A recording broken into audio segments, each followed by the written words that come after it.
no longer give money to countries that hate America. That's a promise.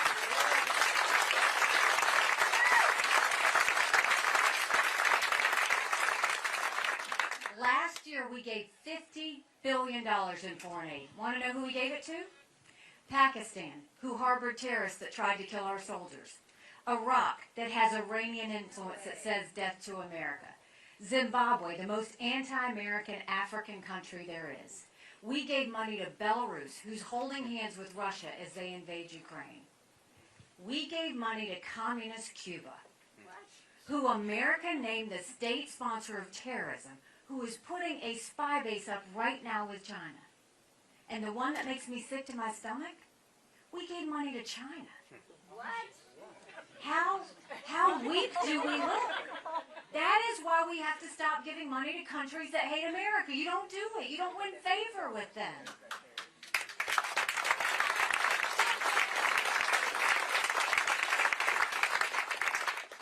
So remember, Iran is our #1 priority. But now let's talk about what are the biggest threat we faced since World War II. China.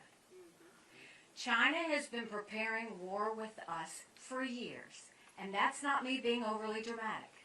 They're already here. They've already infiltrated America. They bought 400,000 acres of U.S. soil, most recently near Grand Forks Air Force Base, where our most sensitive drone technology is.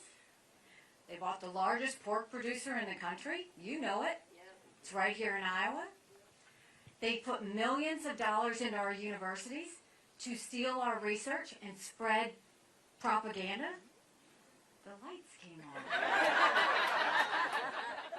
Thank you, God. You got all upset when the Chinese spy balloon went over America. What do you think about the fact that 90% of our law enforcement drones are Chinese? Now think of all of that surveillance. We have a list of technologies we never want China to have because it builds up their military and it threatens America. Yet the Biden administration approved 70% of those last year. And we had more people die of fentanyl than the Iraq, Afghanistan, and Vietnam wars combined. 75,000 Americans last year alone.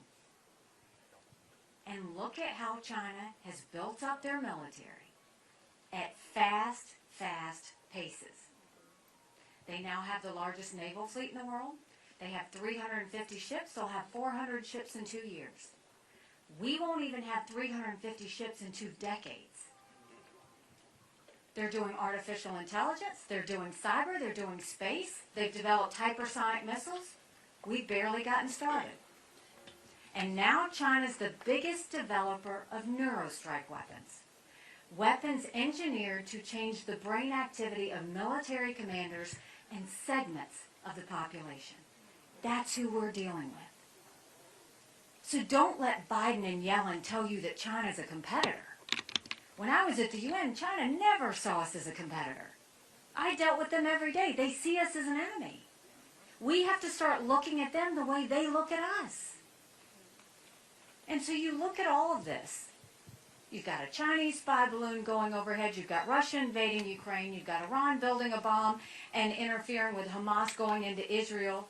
You've got North Korea testing ballistic missiles. There's a whole lot of chaos, right? But make no mistake, none of that would have happened had we not had that debacle in Afghanistan.